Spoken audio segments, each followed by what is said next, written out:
All right, so that video this morning about the Strats, that was really that was good for me.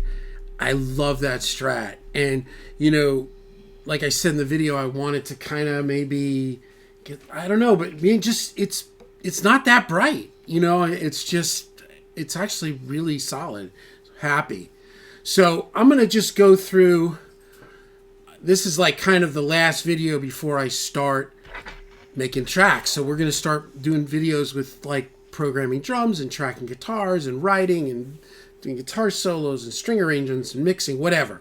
So, and the thing was about this Kemper thing, going back to this Kemper that is now back in action.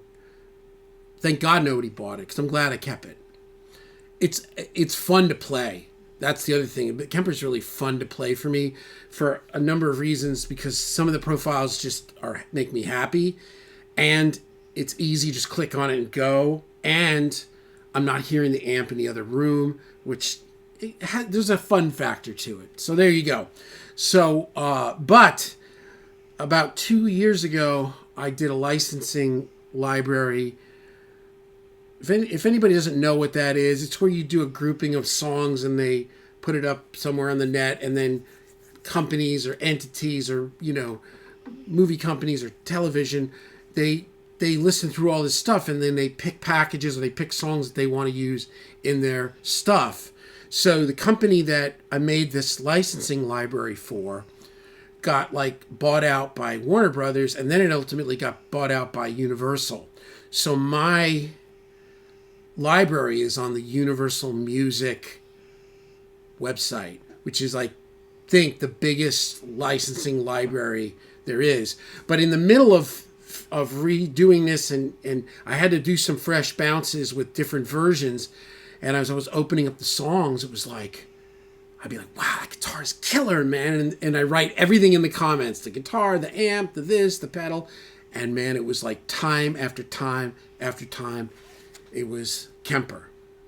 There were some with the amps, but it was mostly Kemper. Also, because a lot of times if you're in a rush, I don't know, it's just easier, right? But it sounded great.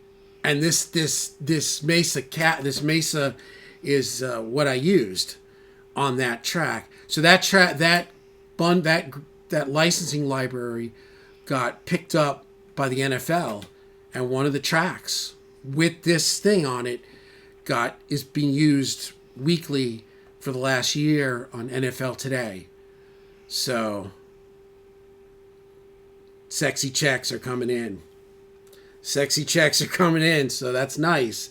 So what I want to do is, these are my old folders. I just want to kind of revisit it, and a lot of them have favorites. So I've gone through all these different, because a lot of times you buy these packs and there's 9,000 things, and you just got to find a couple. So anyway, we'll just start with this rectifier. This is 25. This is the one that I've used most. Usually I back the gain off a little bit, but I keep it in the normal state. I don't save as and do any of that. So this is Rig Manager. You'll see the profile. You'll see the date. You'll see Deadlight Studios. That's the company that makes it. How much gain it has. Now these are all favorites, and then little things. But then if you look over here, it tells you about it. Because I'm telling you this because I'm not going to talk. I'm just going to play through this, and you guys can listen to it. And if you hear something you like, you can pause it, look at it, or reach out to me.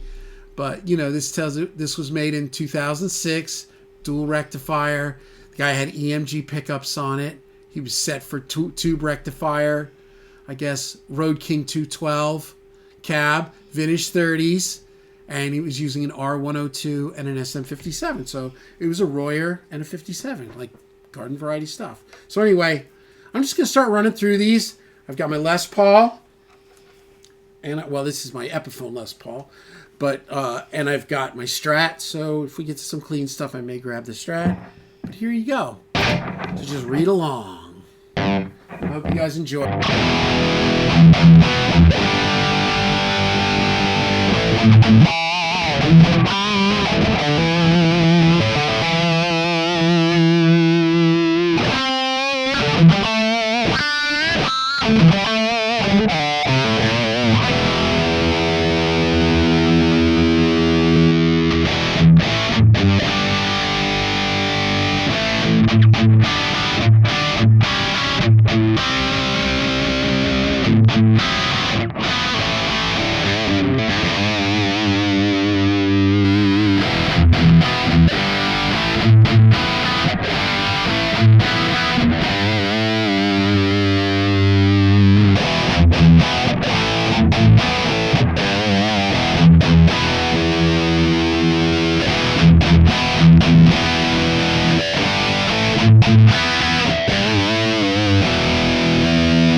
Yeah, so those are like the three main high gains. I guess I have Rectifier, VH4, and Uberschall. And you'll see the cabs will change. So some of them, I think it was on the VH4, it was like I don't usually like that Hesu cab for some reason. But like if you go here, this is the Mesa cab. Real familiar. 1960, this is a Marshall. Yeah, more that mid four. I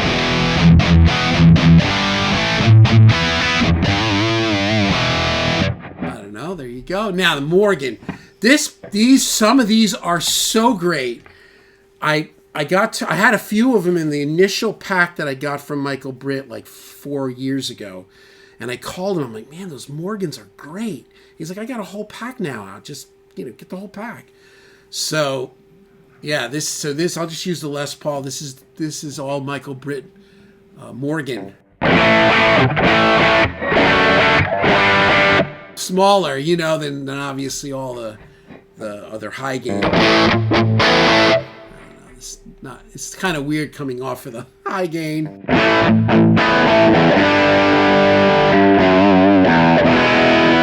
Yeah. Yeah, I mean, they're coming off the high gain. It's a little weird. All right, we'll just play a couple more. I'm tired of this. None of the Marshalls. The Marshalls, I mean, I've got my Marshall game on so hard. I don't know.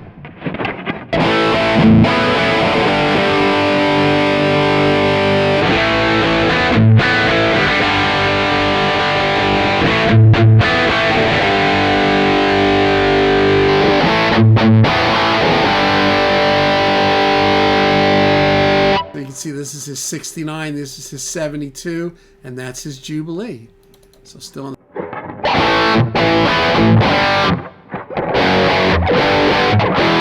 It's actually really nice. Not so much. Here's his 72. This I've used a lot.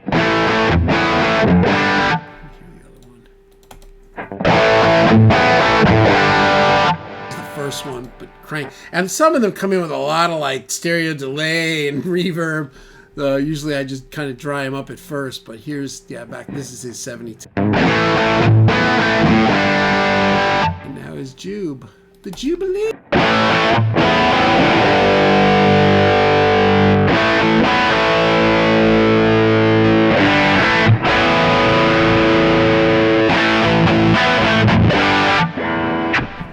So a couple of other ones I like. I've liked some of these oranges. Called Lemon. This first one is Hannes Kitsch. Those are sometimes nice, like for like octaves against like Marshall Bogner. They're more like ooh. Yeah,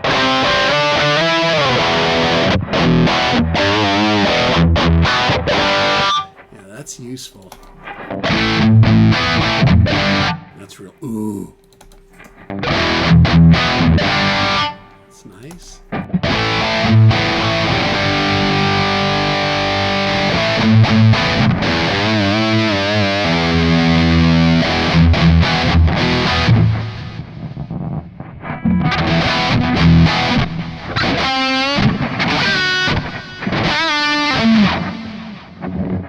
All right. These Three Monkeys, some of these are really nice too. I remember when I got turned on to these from Feck sent them to me, or I found them, and I found one on some package, and I reached out to found out who Feck was. And he's like, oh, here, take them all. I was like, oh. It's a nice profile. That's Three Monkeys. Some dude like from the forum named.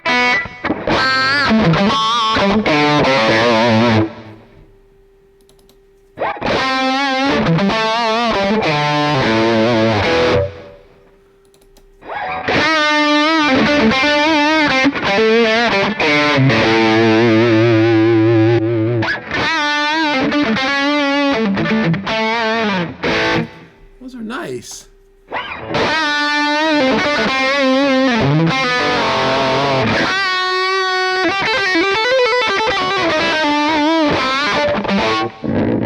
one of these amps, man. They used to sell them at the old Sound Pure in Durham, and I was playing. I was like, I love this thing. I ended up just I got scared because I thought, oh, if I don't like it, like, how are you ever going to resell it? It was called the orangutan or something. I don't know. It was just an oddball shape, and I was like, eh. Now this is orange, I guess. Orangutan. This is also Three Monkeys. Another guy named Stranded on a Planet. That's not bad either. Lower gain, right? All right, one more. I did the orange. This matchless. That's really nice. I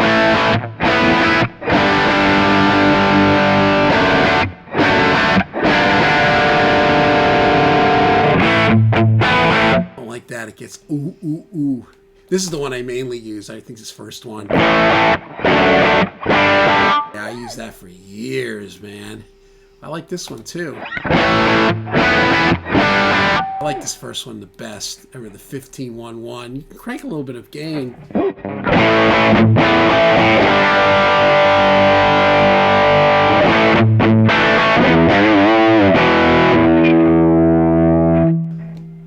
Anyway, the Ubers are a little boo.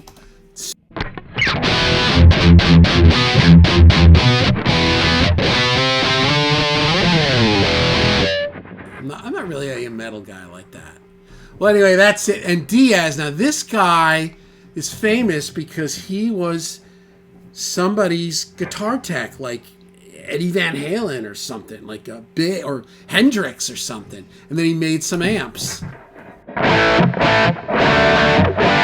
Yeah, I looked into this guy. I got this from Michael. And I was like, man, that amp is nice.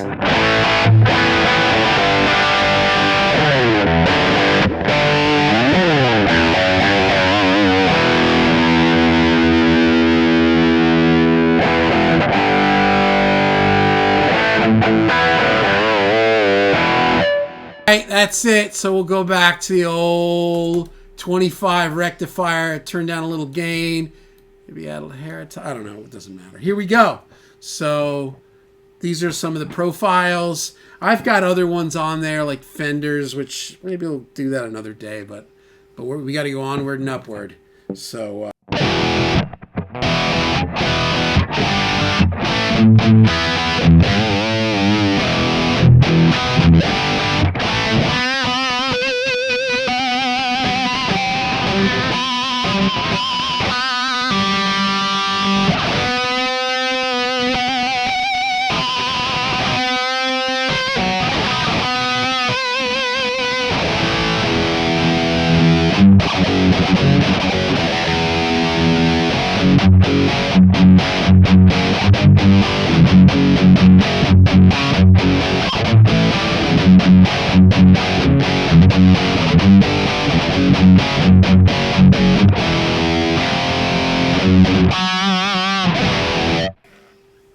There it is.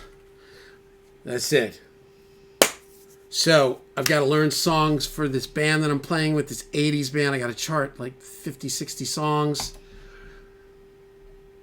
Stuff like, I can't go for that. No, no, no can do. I can't play this stuff. Sharp Dressed Man, Jump, Keep Your Hands to Yourself, Hurt So Good, Summer of 69, Dancing with Myself. I know probably the better part of maybe half the songs kind of, I got to get them. But I was playing Can't Go For That last night. It's such a great tune. It's like...